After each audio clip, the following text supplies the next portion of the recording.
Hello, নমস্কার, good morning, সুপ্রভাত। News 18 Bangla ডিজিটালে আপনাদের সকলকে স্বাগত জানাচ্ছি। আপনাদের সঙ্গে রয়েছে আমি জুনেলা। প্রত্যেক দিনের মতো আজকেও সময় হয়ে গেছে আপনাদের চটজলদি ওয়েদার আপডেট দেবার। প্রথমে আপনাদের জানিয়ে রাখি, বজ্রবিদ্যুৎ সহ হালকা থেকে মাঝারি বৃষ্টি হচ্ছে বাংলায়। দক্ষিণবঙ্গে বিক্ষিপ্তভাবে ভারী বৃষ্টির সম্ভাবনা থাকছে আগামী 24 ঘন্টায়। কাল থেকে বৃষ্টি বাড়বে উত্তরবঙ্গে ভারী বৃষ্টির সতর্কতা রয়েছে।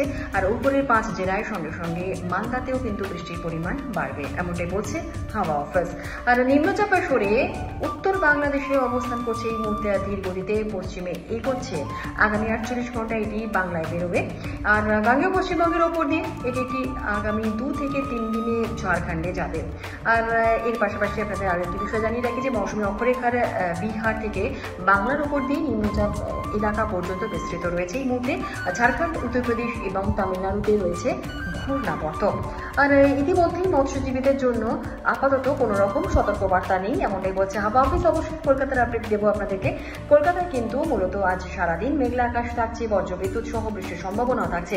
নিম্নচাপের প্রভাবে 2-1 পশলা হালকা থেকে মাঝারি বৃষ্টির পূর্বাভাস রয়েছে।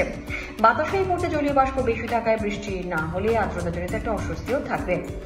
আজ সকালে কলকাতার সর্বনিম্ন তাপমাত্রা কত রয়েছে একটু জানিয়ে দিচ্ছি আপনাদের। আজকে সকালে কলকাতার সর্বনিম্ন তাপমাত্রা ছিল 27.3 ডিগ্রি সেলসিয়াস, যা কিনা স্বাভাবিক তাপমাত্রা থেকে 0.9 ডিগ্রি সেলসিয়াস বেশি। গতকাল বিকেলে সর্বোচ্চ তাপমাত্রা ছিল 30.4 ডিগ্রি সেলসিয়াস, যা স্বাভাবিক তাপমাত্রা থেকে 1.6 ডিগ্রি সেলসিয়াস কম রয়েছে। বাতাসে জলীয় বাষ্পের পরিমাণ এই মুহূর্তে রয়েছে 84 থেকে 95%। আগামী 24 ঘন্টায় কলকাতা শহরে তাপমাত্রা থাকবে 27 থেকে 31 ডিগ্রি সেলসিয়াসের আশপাশে। গত 24 ঘন্টায় বৃষ্টি হয়েছে 15 মিলিমিটার।